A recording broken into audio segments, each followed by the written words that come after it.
प्यारे बच्चों, हार्दिक स्वागत है आप सभी का संस्कृत शाला की आज की कक्षा में। और हमारा आज का विषय है 7वीं कक्षा का 12वां पाठ द्वादशः पाठः, जिसका नाम है विद्याधनम, यानी कि विद्या रूपी धन। देखिए बच्चों, विद्या के महत्व के बारे में आज इन श्लोकों के माध्यम से हम पढ़ेंगे। आपने पहले भी बहुत से विद्या के महत्व के श्लोक पढ़े होंगे। आज कुछ हम बहुत ही सुंदर श्लोकों को, जिनमें बहुत ही गूढ़ भाव जो है वो बड़े ही सरल शब्दों के माध्यम से यहाँ रखा गया है, उन्हें हम पढ़ेंगे।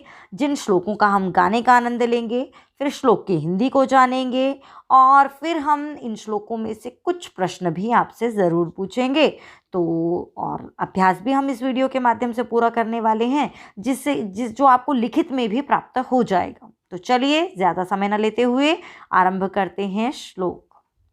मैं गाऊंगी, मेरे साथ आप भी गाएंगे। न चौरहार्यम न च राजहार्यम न भ्रातृभाज्यम न च भारकारी व्यये कृते वर्धत एव नित्यं विद्याधनं सर्वधन प्रधानम। देखिए बच्चों, इस श्लोक के माध्यम से कहा गया है कि विद्याधनम सर्वधन प्रधानम, यानी कि ये जो विद्याधन है ये सभी धनों में प्रधान है। और क्या क्या विद्या का महत्व बताया गया है। कहा गया है न चोर हार्यम, न इसे चोर चुरा सकता है, चोर हरण नहीं कर सकता, अर्थात इसे चोर चुरा नहीं सकता। देखिए, जो आपके द्वारा सीखी गई चीज़ें हैं, जो आपका ज्ञान है, उसे कोई चोर चुरा सकता है क्या? बिल्कुल नहीं। न राजहार्यम न च राजहार्यम, और नहीं कोई राजा इसका हरण कर सकता है। इसे कोई राजा भी हर नहीं सकता। राजा ऐसा नहीं कह सकता अरे नहीं, आपके पास ये तो बहुत कीमती चीज़ है, ये तो मुझे दे दो, इसके बदले मैं आपको धन दे दूंगा। नहीं, राजा भी इसे नहीं ले सकता। ये आपका है और आपका ही रहेगा।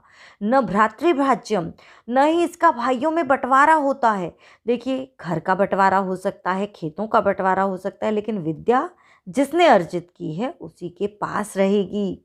न च भारकारी, और मज़े की बात ये है कि ये भारकारी भी नहीं है, यानी कि ये बिल्कुल भी भारी नहीं है। और जितना मर्जी बच्चों आप पढ़ लीजिए, जितना मर्जी आप ज्ञान अर्जित कर लीजिए, लेकिन वो आपको भारी कभी नहीं लगेगा, क्योंकि वो भारी होता ही नहीं है। व्यये कृते वर्धत एव नित्यम, व्यये कृते नित्यम वर्धते एव। व्यये कृते अर्थात व्यय करने पर भी नित्यम वर्धते एव, हमेशा बढ़ता ही रहता है। आप जितना इस विद्या को बांटोगे, दूसरों को अपना ज्ञान बताओगे, दूसरों को सिखाओगे, उतना ही आपका ज्ञान मजबूत होगा, बढ़ेगा।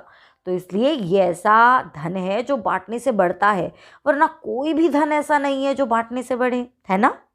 विद्याधनम सर्वधन प्रधानम, विद्याधन तो सभी धनों से प्रधान है। जो इतना अद्भुत धन है, जिसने अर्जित किया है उसी के पास रहता है, कोई चाहकर भी उसे छीन नहीं सकता।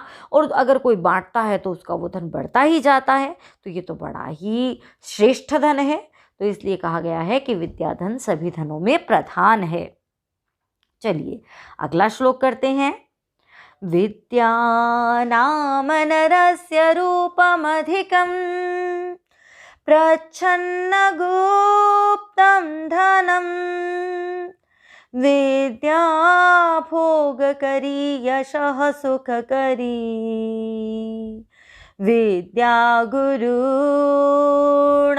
गुरु विद्या बन्धुजनो विदेशगमने विद्या परा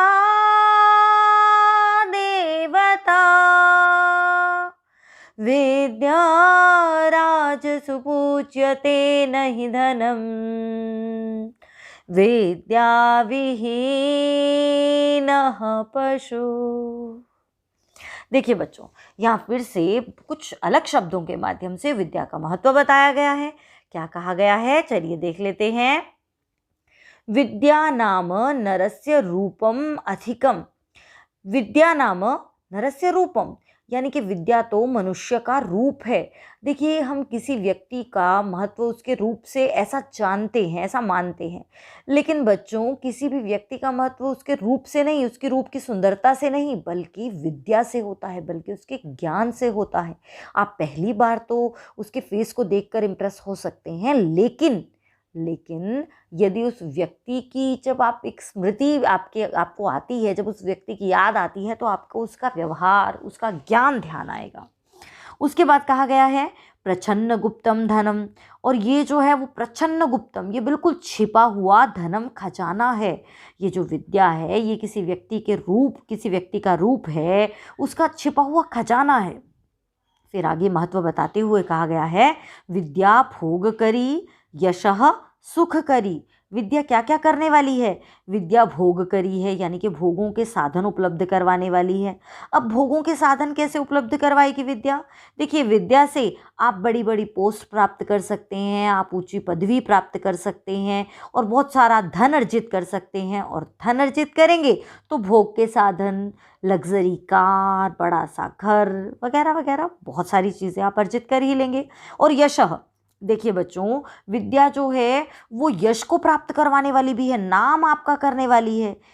नहीं तो एक अखबार बेचने वाला एक छोटा सा लड़का अपनी बुद्धि के बल पर, अपने ज्ञान के बल पर, अपनी विद्या के बल पर अब्दुल कलाम कैसे बन पाता, और हम सब लोग उनका नाम कैसे जान पाते? सुख करी। और विद्या सुख देने वाली है, सुख उत्पन्न करने वाली है। विद्या गुरुणाम गुरु, और विद्या जो है बच्चों वो गुरुओं का भी गुरु है। आपके गुरु के गुरु यानी कि जो अंत में गुरु है वो विद्या ही है। विद्या तो गुरुओं का भी गुरु है। विद्या बंधुजनो विदेश गमने, विद्या विदेश गमने बंधुजनः, और विद्या जो है वह विदेश चले जाने पर तो बंधु के समान है। ऐसा लगता है मानो विद्या आपकी कोई बंधु बन गई हो, आपका कोई सगा संबंधी हो। जैसे सगा संबंधी हमारी मुसीबत में सहायता करता है ना, वैसे ही विदेश जाने पर विद्या ही हमारा बंधु होती है, हमारा सखा होती है। वरना विद्या के बिना हमें कौन जानेगा। विद्या परा देवता, और विद्या सबसे बड़ा देवता है। विद्या राजसु पूज्यते नहीं धनम, और इसीलिए विद्या की ही राजाओं में पूजा होती है। आपको पता है ना बच्चों, राजा लोग भी उठकर सम्मान देते हैं जब कोई विद्वान व्यक्ति सभा में आता था।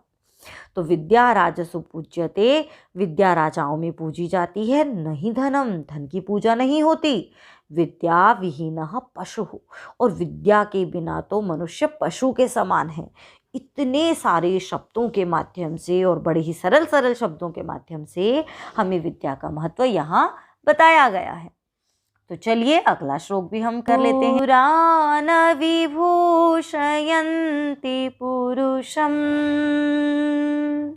हारान चन्द्रोज्ज्वला,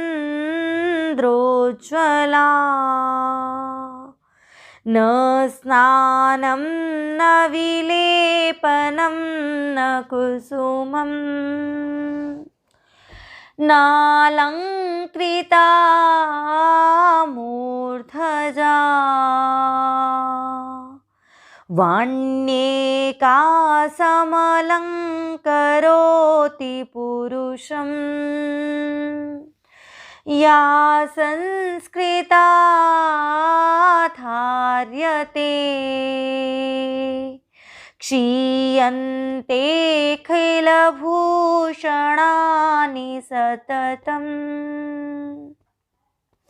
वाग्भूषणं भूषणम्। तो ये अलग अलग में मैंने प्रस्तुत किया श्लोक, जबकि शार्दूल विक्रीडित का ही है। आप इसको इस छंद वाली ट्यून में भी गा सकते हैं, और जिस तरीके से अभी गाया ऐसे भी गा सकते हैं। तो केयूराह, बच्चों केयूराह होते हैं बाजूबंद। बाजूबंद न विभूषयन्ति पुरुषम, पुरुषम न विभूषयन्ति, पुरुष को सुशोभित नहीं करते हैं। यानी कि यदि किसी पुरुष ने बाजूबंद पहने हो, किसी व्यक्ति ने बाजूबंद पहने हो, बाजूबंद बच्चों ब्रेसलेट पुरुष की शोभा को नहीं बढ़ाता है। पुरुष, यहाँ पर पुरुष का अभिप्राय केवल पुरुष नहीं, मानव जाति है। तो मानव जाति यदि ब्रेसलेट पहन ले तो उससे कोई सुंदर नहीं हो जाता है। और हारा न चंद्रोज्ज्वला, चंद्र के समान उज्ज्वल, चंद्र के समान चमकने वाले हाराः, हार भी नहीं बढ़ाते हैं पुरुष की शोभा को, मनुष्य की शोभा को। न स्नानम, न नहाने से ही मनुष्य की शोभा बढ़ती है, न विलेपनम, न लेपन करने से। अब ये विलेपनम यानी कि चंदन आदि का, इत्र आदि का लेपन करने से भी मनुष्य की शोभा नहीं बढ़ती है। न कुसुमम, और ना ही फूलों से, फूलों का श्रृंगार कर ले यदि कोई, उससे भी उसकी शोभा नहीं बढ़ेगी। और अलंकृता मूर्धजाह न, और अलंकृत, अलंकृत यानी कि सजाई गई, मूर्धजाह चोटियों से, वेणियों से, अगर कोई अपने केशों को सुंदर सा सजा ले, उससे भी उसकी शोभा नहीं बढ़ती है। अब आप कहेंगे तो शोभा बढ़ती किससे है, तो चलिए जान लेते हैं शोभा किससे बढ़ती है। तो क्या कहा गया है, वाण्येका समलंकरोति पुरुषम, एका वाणी, यहाँ पर देखिए संधि विच्छेद है, एका वाणी, एका अर्थात एकमात्र वाणी ही पुरुषम समलंकरोति, पुरुष को अलंकृत करती है, पुरुष को सजाती है। और कैसी वाणी, या संस्कृताधार्यते, जो संस्कृत हो अर्थात जो परिष्कृत हो, जो शुद्ध हो, यानी कि फुहड़ भाषा नहीं। क्षीयन्ते अखिल भूषणानि सततम, अखिल भूषणानि, सारे के सारे आभूषण, सारे के सारे गहने जो हैं वो सततम क्षीयन्ते, हमेशा क्षीण हो जाते हैं। सभी के सभी गहने तो क्षीण हो जाते हैं, लेकिन क्या कहा गया है, वाग्भूषणम भूषणम, लेकिन जो वाणी है, वाग यानी कि वाणी का जो गहना है वही मनुष्य का असली गहना है। बच्चों यहाँ पर इस श्लोक के माध्यम से हमें वाणी का महत्व बताया गया है। और वाणी किससे संस्कृत होती है, किससे शुद्ध होती है, विद्या से। तो चलिए अब हम अगला श्लोक कर लेते हैं, और इस श्लोक को भी आप मेरे साथ गाएंगे। चलिए गा लेते हैं। विद्यानाम नरस्य कीर्तिरतुला, भाग्यक्षये चाश्रयः, धेनुः कामदुघारतिश्च विरहे, नेत्रं तृतीयं च सा,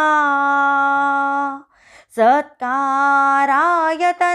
कुलस्य महिमा, रत्नैर्विना भूषणम्, तस्मादन्यमुपेक्ष्य सर्वविषयम्, विद्याधिकारं कुरु। देखिए बच्चों, यहाँ बताया गया है विद्या का फिर से महत्व। क्या कहा गया है, विद्या नाम नरस्य अतुला कीर्ति, कीर्ति, कीर्तिरतुला अर्थात अतुला कीर्ति। विद्या मनुष्य की अतुल, जिसकी कोई तुलना नहीं है, ऐसी कीर्ति है। अब ये कीर्ति अर्थात यश अर्थात नाम, विद्या से मनुष्य का नाम होता है। और भाग्य क्षय, और भाग्य का क्षय हो जाने पर, यानी कि जब किस्मत भी साथ न दे तो आश्रय, तो विद्या ही आश्रय है। मनुष्य विद्या के बूते ही एक अच्छी जिंदगी जी लेता है, यदि किस्मत भी साथ न दे तो भी। धेनु कामदुघा, और विद्या जो है वह कामदुघा धेनु, कामनाओं को, इच्छाओं को पूर्ण करने वाली धेनु के समान है। जैसे स्वर्ग में एक गाय है ना, कामधेनु, उसी प्रकार से इस पृथ्वी लोक पर विद्या है जो सभी कामनाओं को पूरा करती है। और रतिश्च विरहे, रति च विरहे, अर्थात विरह होने पर, अलगाव होने पर, दूरी बनने पर तो विद्या जो है वह रति के समान है। अर्थात रति के समान यहाँ पर बेटा, वैसे तो कामदेव की जो पत्नी है उनका नाम है रति, लेकिन यहाँ पर विद्या को रति इसलिए कहा गया कि यदि विरह भी हो जाए या यदि अपनों से अलगाव भी हो जाए, दूरी भी बन जाए, तो उस समय विद्या ही काम आती है, विद्या ही आपका साथी बनती है। फिर कहा गया है तृतीयम नेत्रम च सा, और वह ही मनुष्य के तीसरे नेत्र के समान है। अब तीसरा नेत्र देखिए, दो आंखें आपकी हैं, तो ये तीसरा नेत्र तो भगवान शंकर का होता है, तो ये कौन सा तीसरे नेत्र की बात कर रहे हैं। तो बच्चों यहाँ पर तीसरा नेत्र अर्थात आपका ज्ञान, तो ज्ञान जो है वो आपको चीज़ों को सीखने में, चीज़ों को समझने में सहायक है, इसलिए उसे तीसरे नेत्र की संख्या दी गई है। फिर कहा गया है कुल सत्कारायतनम, और यह सत्कार का आयतन है, यानी कि ये तो मनुष्य के सत्कार का ठिकाना है, मनुष्य के सत्कार का घर है, अर्थात विद्या से ही मनुष्य को सत्कार मिलता है। कुलस्य महिमा, इससे ही कुल की महिमा बढ़ती है। और रत्नैर्विना भूषणम, ये जो विद्या है यह रत्नों के बिना गहने के समान है। तस्माद अन्यम उपेक्ष्य, इसलिए दूसरों की उपेक्षा करके, यानी कि दूसरों की किसकी, तस्माद इसीलिए, अन्यम सर्व विषयम उपेक्ष्य, अन्य सभी विषयों की उपेक्षा करके, और कुछ मत करो चाहे तुम, लेकिन विद्याधिकारम कुरु, विद्या पर अपना अधिकार करो, अर्थात विद्या ग्रहण करो। तो बच्चों यहाँ पर हमें विद्या का महत्व बताया गया है। और रत्नैर्विना, यहाँ पर दो शब्द हैं, रत्नैः जमा विना और तस्माद अन्यम उपेक्ष्य, यहाँ पर तीन शब्द हैं, तस्मात् जमा अन्यम जमा उपेक्ष्य। और बच्चों यहाँ से कुछ एक प्रश्न हम आपसे पूछ लेते हैं। यहाँ से बताइए, किम धनम सर्वधन प्रधानम, कौन सा धन धनों में सबसे प्रधान है? तो मुझे लगता है आपने उत्तर दे ही दिया होगा, विद्याधनम। और व्यये कृते किम वर्धते, खर्च करने पर भी क्या बढ़ता जाता है? तो विद्याधनम। चलिए अगला प्रश्न पूछ लेते हैं आपसे यहाँ से, इस श्लोक से। यहाँ से बच्चों आपका प्रश्न है, विद्या विहीनः कः, विद्या से रहित व्यक्ति कैसा होता है? तो विद्या विहीनः पशुः। और अगला प्रश्न है आपका इसी श्लोक से, यहाँ से आपका प्रश्न है, विद्या केषु पूज्यते, विद्या केषु पूज्यते, विद्या की कहाँ पूजा होती है? तो राजसु। बच्चों देखो, जैसा प्रश्न है वैसे ही आपको उत्तर देना है, विद्या की राजाओं में पूजा होती है। और पुरुषम का समलंकरोति, पुरुष को क्या अलंकृत करता है? देखो मैंने का समलंकरोति पूछा ना, तो यहीं से आएगा उत्तर, वाण्य का, तो ये हो जाएगा इसका उत्तर। अगला प्रश्न यहाँ से पूछ लेते हैं, कुत्र अधिकारम कुरु, कहाँ पर अधिकार कुरु, विद्यायाम अधिकारम कुरु या विद्याधिकारम कुरु, ये भी आपका सही उत्तर इसका हो सकता है। ठीक है, और एक और प्रश्न पूछ लेते हैं, चलिए यहीं से, तृतीयम नेत्रम किम, तृतीयम नेत्रम किम, या मनुष्यस्य नरस्य तृतीयम नेत्रम किम, मनुष्य का तीसरा नेत्र क्या है? तो बताइए बच्चों, मनुष्य का तीसरा नेत्र क्या है? बिल्कुल सही, विद्या। ये हो जाएगा आपका उत्तर। और अब हम चलते हैं शब्दार्थों की तरफ। चौरहार्यम, चोरों के द्वारा चुराने योग्य, to be stolen by a thief. राजहार्यम, राजा के द्वारा छीनने योग्य, to be attacked by a king. और भ्रातृभाज्यम, भाइयों के द्वारा बांटने योग्य, to be divided among brothers. भारकारी, भार बढ़ाने वाला, बर्डन। प्रछन्न गुप्तम, अत्यंत गुप्त, हिडन हिडन। भोगकरी, भोग का साधन उपलब्ध कराने वाली, गिविंग ऑब्जेक्ट्स ऑफ प्लेजर। परा यानी कि सबसे बड़ी, द ग्रेटेस्ट।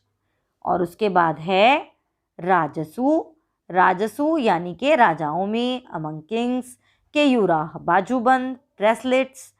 और उसके बाद है चंद्रोज्ज्वला, चंद्रमा के समान चमकदार, उज्ज्वल, as bright as the moon. विलेपनम, शरीर पर लेप करने योग्य सुगंधित द्रव्य, अब वो चंदन हो या केसर हो। एनॉइंटिंग, नालंकृता, नहीं सजाया हुआ, अनडेकोरेटेड। अब देखिए बच्चों, यहाँ पर अनलंकृता का नहीं सजाया हुआ, अनडेकोरेटेड बता दिया है, जबकि यहाँ पर अनलंकृता नहीं है, न अलंकृता है। तो यानी कि जो अलंकृत न हो, जो सजाया न गया हो, ऐसा नहीं मतलब है। इसका मतलब है अलंकृता, ये उसके साथ आया था न, यानी कि जो अलंकृत है वह भी नहीं, इस अर्थ में आया था। यहाँ पर ये इसका एग्जैक्ट अर्थ नहीं है। मूर्धजाह, और इसके लिए आप एक बार उस श्लोक को देखेंगे तो आपको अर्थ स्पष्ट हो जाएगा। मूर्धजाह, मूर्धज होते हैं केश, और केशों से बनी है चोटी, वेणी, यानी कि प्लेट या हेयर कह सकते हैं हम। वाण्य का, वाणी का, एकमात्र वाणी। स्पीच एलोन या स्पीच ओनली हम कह सकते हैं। समलंकरोति, अच्छी तरह से सुशोभित करती है। डेकोरेट्स, संस्कृता, संस्कार युक्त, वेल कल्चर्ड, जिसका सही अर्थ है। और धार्यते, धारण की जाती है, इज बोर्न। क्षीयन्ते खिलभूषणानि, संपूर्ण आभूषण नष्ट हो जाते हैं। All ornaments parish. भाग्यक्षये, अच्छे दिन बीत जाने पर, व्हेन गुड डेज एंड। आश्रय, सहारा, हेल्पर। कामदुघा, इच्छानुसार फल देने वाली, यील्डिंग ऑल डिजायर्ड ऑब्जेक्ट्स। सत्कारायतनम, सम्मान का केंद्र या समूह, स्टोर हाउस ऑफ रिस्पेक्ट्स। रत्नैर्विना, रत्नों से रहित, विदाउट ज्वेल्स। विद्याधिकारम, विद्या पर अधिकार। Mystery, mastery over learning. तस्मादन्यम उपेक्ष्य, अतः दूसरों को सबको छोड़कर, देयरफॉर गिविंग अप अदर्स। तो ये हुआ हमारे शब्दार्थ। चलिए बच्चों, अब हम जल्दी से क्या कर लेते हैं, हम कर लेते हैं अब इसका अभ्यास। तो बच्चों, अभ्यास में देखिए पहला ही है, आपको जो सही है, उपयुक्त कथनानाम समक्षम आम, जो सही कथन है उनके सामने क्या लिखना है, आम। और अनुपयुक्त कथनानाम समक्षम, और जो अनुपयुक्त है, जो गलत वाक्य है, उनके सामने लिखना है न इति लिखतो, ऐसा लिखो। विद्या राजसु पूज्यते, विद्या की राजाओं में पूजा होती है, तो बिल्कुल सही, आम आ जाएगा। वाग्भूषणम भूषणम न, वाणी का आभूषण कोई आभूषण नहीं है, नहीं ये तो गलत है, तो यहाँ आएगा न। विद्याधनम सर्वधनेषु प्रधानम, विद्याधन सभी धनों में प्रधान है, बिल्कुल सही, आम। विदेश गमने विद्या बंधुजन न भवति, अरे विदेश जाने पर तो विद्या बंधु होती है, तो मतलब ये तो गलत है, न। सर्वम विहाय विद्याधिकारम कुरु, सब कुछ छोड़कर विद्या पर अधिकार करो, तो ये बिल्कुल सही, आम। अब बच्चों हम चलते हैं अगले प्रश्न की तरफ, जिसमें आपको क्या करना है, अधोलिखिता नाम पदानाम, नीचे दिए गए जो पद हैं उनके लिंग, विभक्ति और वचन को लिखना है।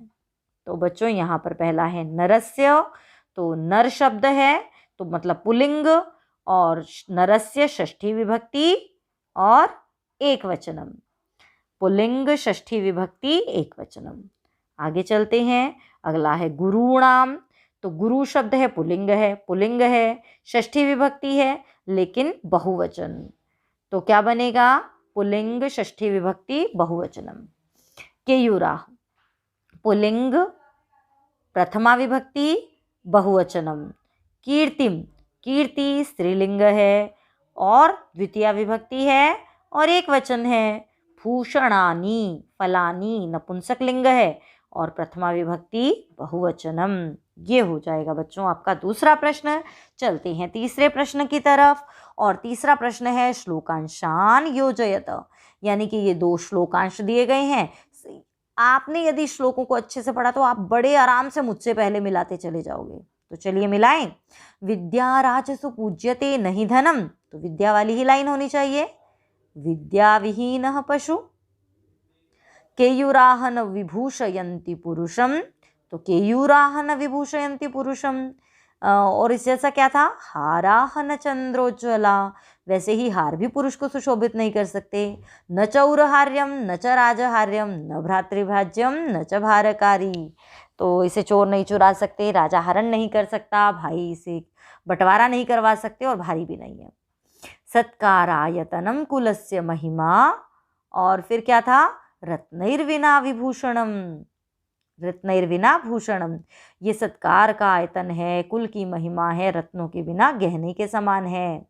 वाण्ये का समलंकरोति पुरुषम या संस्कृता धार्यते, ये हो जाएगा आपका तीसरा प्रश्न। चलते हैं चौथे प्रश्न की तरफ। चतुर्थ प्रश्न है हमारा, एक पदेन प्रश्नानाम उत्तराणि लिखत, आपको एक शब्द में इन प्रश्नों का उत्तर देना है। तो कह पशु, ये तो हमने आपसे श्लोक करते हुए भी पूछा था, बिल्कुल सही, विद्या विहीनः। का भोग करी, भोग करने वाली कौन है, यानी कि भोगों को दिलाने वाली कौन है, किससे आएंगे भोग आपके पास, बिल्कुल सही, विद्या। के पुरुषम न विभूषयन्ति, कौन पुरुष को सुशोभित नहीं करते, तो कौन थे, केयूराः, बाजूबंद पुरुष को सुशोभित नहीं करते। कहा एका पुरुषम समलंकरोति, और कौन एकमात्र पुरुष को सुशोभित करती है, तो कौन था, वाणी एका या वाण्येका या वाणी, आप ये उत्तर इसके हो सकते हैं। कानि क्षीयन्ते, क्या नष्ट हो जाते हैं, तो अखिल भूषणानि, सारे आभूषण नष्ट हो जाते हैं। ये हुआ बच्चों आपका चतुर्थ प्रश्न। अब चलते हैं पांचवें प्रश्न की तरफ। रेखांकित पदानि अधिकृत्य प्रश्न निर्माणम कुरुत, अब रेखांकित पदों को, शब्दों को आधार बनाकर आपको प्रश्नों का निर्माण करना है। तो बच्चों यहाँ पर आपका पहला प्रश्न है, विद्या विहीनः नरः पशुः अस्ति। नरः का प्रश्न, जो विभक्ति यहाँ पर शब्द में है वही विभक्ति आपको प्रश्न में लगानी है। तो यानी कि विद्याविहीनः कः, कः हो जाएगा यहाँ पर आपका प्रश्न। विद्या राजसु पूज्यते, विद्या राजाओं में पूजी जाती है। विद्या, विद्या का प्रश्न क्या बनेगा? का। तो चलिए आगे चलते हैं। चंद्रोज्ज्वलाः हाराः पुरुषं न अलंकुर्वन्ति। हाराः, देखिए बच्चों ये पुल्लिंग है और साथ में बहुवचन है, तो प्रश्न पुल्लिंग के बहुवचन में बनता है के। पिता हिते नियुक्ते, पिता हित में नियोजित करता है, तो पिता कह। वैसे ये पंक्ति जो है शायद हमारे श्लोकों में नहीं आई है, पर चलिए कोई बात नहीं, पिता का प्रश्न बनता है कह। विद्याधनम सर्वप्रधानम अस्ति, विद्याधन जो है वह सभी धनों में प्रधान है। जब आपसे प्रश्न बने ना कैसा, विद्याधन कैसा है, तो कैसा के लिए शब्द आता है कीदृश, तो यहाँ पर बन जाएगा कीदृशम। विद्या दीक्षु कीर्तिम तनोति, विद्या सभी दिशाओं में कीर्ति फैलाती है। और जब किसी स्थान का नाम आ जाए ना बच्चों, तो वहां पर आप पूछेंगे कुत्र, तो विद्या कुत्र कीर्तिम तनोति, विद्या कहाँ कीर्ति फैलाती है, तो हो जाएगा कुत्र। चलिए बच्चों अब हम कर लेते हैं यहाँ पर आपको पूर्ण वाक्येन प्रश्नानाम उत्तराणि लिखत, पूरे वाक्य में प्रश्नों के उत्तरों को लिखना है। तो यहाँ आपका पहला प्रश्न है गुरुणाम गुरुः कास्ति, गुरुओं का गुरु कौन है, तो मुझे लगता है उत्तर आपका फटाक से आ गया होगा विद्या, लेकिन हमें यहाँ उत्तर जो है वो पूरे वाक्य में देना है, तो बस का की जगह विद्या लगा दीजिए। गुरुणाम गुरुः विद्या अस्ति। कीदृशी वाणी पुरुषम समलंकरोति, कैसी वाणी पुरुष को अलंकृत करती है, तो बताइए कैसी वाणी पुरुष को अलंकृत करती है? बिल्कुल सही, संस्कार युक्त यानी कि संस्कृता। तो कीदृशी की जगह संस्कृता लगा दीजिए। संस्कृता वाणी पुरुषम समलंकरोति। व्यये कृते किम वर्धते, व्यय करने पर भी, खर्च करने पर भी क्या बढ़ता है, तो व्यये कृते विद्याधनम वर्धते, व्यय करने पर भी विद्याधन बढ़ता है। भाग्य क्षये आश्रयः कः, भाग्य के क्षय होने पर भी आश्रय क्या है? देखिए वहाँ आया था ना शब्द विद्याश्रयः, या तो आप भाग्य क्षये विद्याश्रयः ऐसा लिख दीजिए, या भाग्य क्षये विद्या एव आश्रयः, विद्या आश्रयः ऐसा भी आप लिख सकते हैं। मंजुषातः पुल्लिंग स्त्रीलिंग नपुंसकलिंग पदानि चित्वा लिखत। अब यहाँ पर आपको एक मंजुषा दे दी गई है और उसमें से आपको छांट कर लिखना है। तो चलिए बच्चों छांट लेते हैं। विद्या, विद्या तो स्त्रीलिंग है यहाँ, धनम नपुंसकलिंग यहाँ, संस्कृता स्त्रीलिंग, सततम नपुंसकलिंग, कुसुमम नपुंसकलिंग। ज़्यादातर जिनके अंत में म आ रहा है वो नपुंसकलिंग में आ रहा है तो स्त्रीलिंग में, और अह आ रहा है तो पुल्लिंग में होते हैं। मैंने कहा ज़्यादातर, है ना, और कुछ हमें थोड़ा सा ध्यान करना होता है बच्चों इन शब्दों का। तो सततम नपुंसकलिंग, कुसुमम नपुंसकलिंग, मूर्धजाः पुल्लिंग, पशुः पुल्लिंग, गुरुः पुल्लिंग और रतिः स्त्रीलिंग। तो ये हो जाएंगे हमारे जो है वो 7वां प्रश्न। और इस प्रकार हमारी ये वीडियो पूरी होती है, हमारा पाठ पूरा होता है। आशा है आपको अच्छे से समझ में आया होगा। अगली वीडियो लेकर फिर उपस्थित होंगे, तब तक के लिए नमस्कार। और यदि आप गूगल फॉर्म और क्विज के माध्यम से देखना चाहते हैं कि आपकी परफॉर्मेंस कैसी है, तो आप हमारे ई संस्कृत शाला ब्लॉग पर आ सकते हैं। आपका स्वागत है, धन्यवाद। और इसकी वीडियो के लिंक में भी आपको ये सारा मटेरियल उपलब्ध हो सकेगा।